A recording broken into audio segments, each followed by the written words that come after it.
So I'm thinking, what is it that makes you you?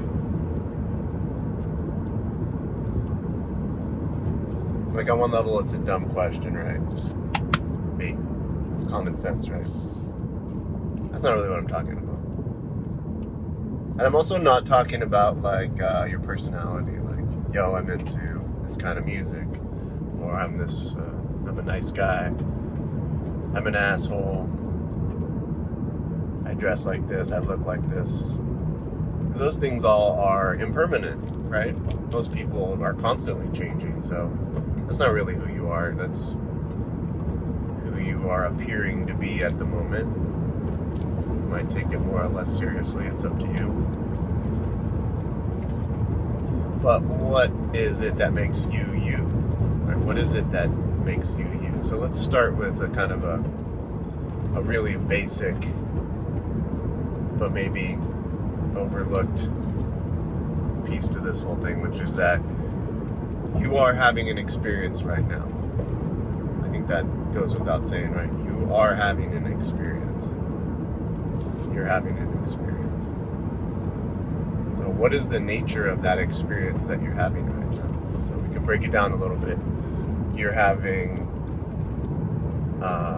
thoughts, and you're having sensory experience. Anything else? I don't know. I don't think there's anything else you could say definitively. There are sensory experiences. There's this visual field. There's this auditory field. There's body sensations. Smell, taste. So we have this experiential field. We have the thoughts that tend to coordinate these sensory experiences we're having, apparently.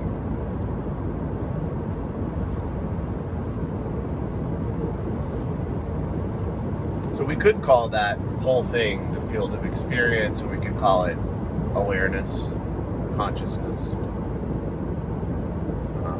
Some people in some spiritual, philosophical circles get annoyed by calling it awareness or consciousness because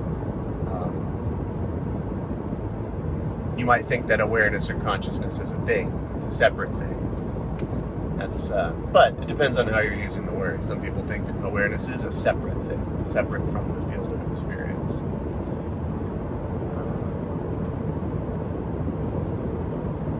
But you can't really separate it, in my opinion. I don't think there's a way to separate it. You have sensory experience, you have thoughts, and those are known. We could say it's known by awareness, but again, it's not a separate thing. Awareness is a quality of sensory experience, right? Like I was saying before, you are having an experience. You're having an experience, right? So there is a quality to we could call it beingness, which is another word that some people like and other people don't. But it just means, when I say it, it just means you're having an experience. There is sensory experience going on right now. So that's being, right?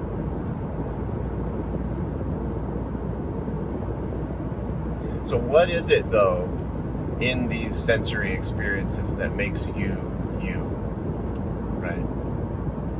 What does it even mean to be you, specifically? Right? We could say your field of experience is not my field of experience.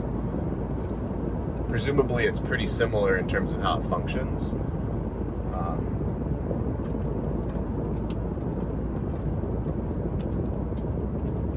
So then we have there's a category of thought. I would call it like self-referential thought, right? We have thoughts about ourselves. We have thoughts that categorize ourselves. Sorry, my water's bouncing around. We have types of thoughts that categorize ourselves. We try to imagine ourselves. On the kind of outer level, on a kind of gross level, we just like imagine what we look like, or we imagine maybe how other people would think of us. That kind of stuff. But then there are more and more subtle levels where it's like, well, these are my feelings, right? This is what it feels like to be me. I a thought about this thing or a feeling about this thing, and those feel like you.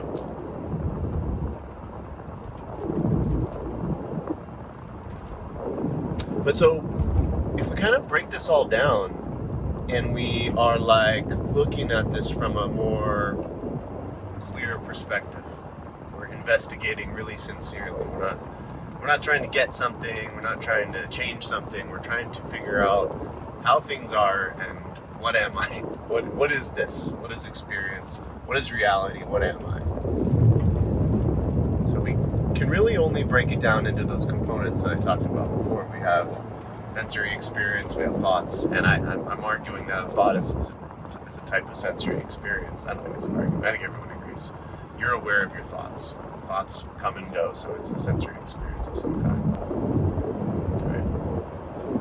But so, coming back to the main sort of question is, what does it mean to be you, and why does that matter, really? I guess that's the better question. The reason that matters is because most people are unhappy with themselves. That's the thing, right? Most people, I would argue, are in general not satisfied with themselves. And there's a fundamental reason for that. And that is because who you think you are, who you experience yourself as, who you imagine yourself to be, is not who you really are. And it's not very functional, right? It's kind of a runaway process, I think you could put it as. So we have, as social creatures, we need to have a projected self. We need to understand what other people might think of us. We might need to imagine how someone is going to respond to us. In a more complex social structure like we have, we need to kind of develop a character to play, roles in different domains. And that's all fine and good, as long as we understand that it's just a role, right? The old analogy. You can watch a really fucked up movie and enjoy it, think it's cool. But we don't want that shit in our real life. That's not how we experience, our life. It's like not caring. I mean, we care what happens to our favorite characters, but not so much that it really ruins our lives, right? So that's the difference, is we have this runaway process where we have forgotten that we are imagining these roles, and they're not really who we are. So we can go about understanding, deconstructing this in a number of ways. All of the different spiritual paths are supposed to be doing that, really. That's really kind of the goal. But in my opinion, we can do it in two sort of fundamental ways. We can understand what you are, and you can understand what you really are. You can understand what you really are.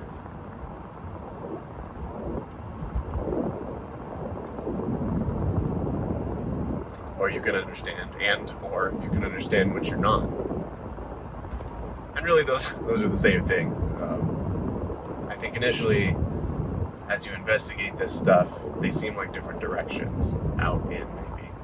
And there are different practices that we can talk about at some point, maybe, that go into, seem to emphasize more, I am not what I am not.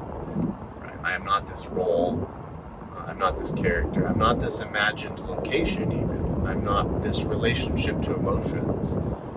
All of those things are in my field of experience, but they don't define me because they're limited in time and space or in experience, right? They're not always there. So then we can kind of look at it like, well, what am I then, right? And like I said, we have this field of experience. We have awareness. We have consciousness. We want to use these terms. We have beingness.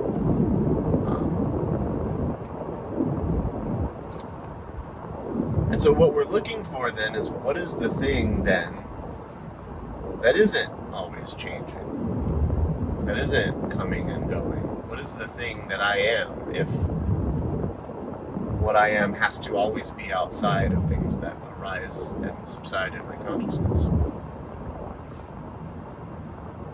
And it turns out it's either interesting or maddening or mysterious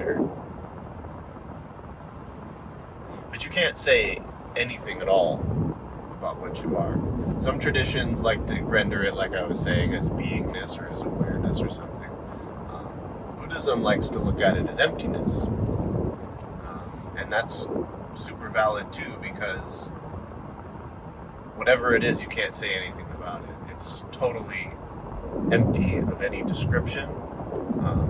It's empty of any permanent self. It's empty of anything. Anything that you could say it is, it can't be that. And the concept of emptiness in Buddhism goes a lot deeper as well, but maybe another time.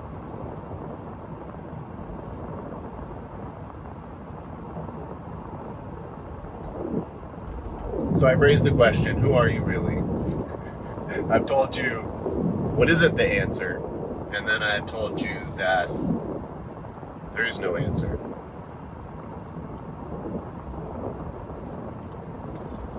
But interestingly, if you take that to heart, if you really investigate and see what this means for yourself, you'll find that it's actually really freeing. It's freeing to not be limited to a particular self, a particular thing, a particular self-image. And again, it goes deeper. It's not being confined to a particular location. I mean, that sounds like weird and metaphysical. I mean, I'm not saying like I'm not here driving my car, sitting here talking to my phone. I am doing that. That's not what I mean. I mean, conceptually speaking, I mean the actual field of awareness. Like if we want to get like weirdly sciencey about it, we could say it's all frames of reference. So for instance, my field of experience is apparently driving down the highway. But you know, this highway is on the planet Earth, which is hurtling through space, right? So really what is moving is only relative to the frame of reference, right? And so the sense of a location of anything really is about a thought. It's about a cognitive structure that puts a proposed you or proposed me in relationship to proposed world, right? So that's what I'm saying, is that like freedom from a location just means that you recognize that the thought structures that are doing that are not binding, right? They're not really what you are. They're just a function. And if there's a exceeding reinforcement of that function, let's say, what happens is that it's less comfortable, right? It is very freeing to understand that the functional pieces of yourself are just functional, they're not defining. So, anyway, I think that's pretty much it.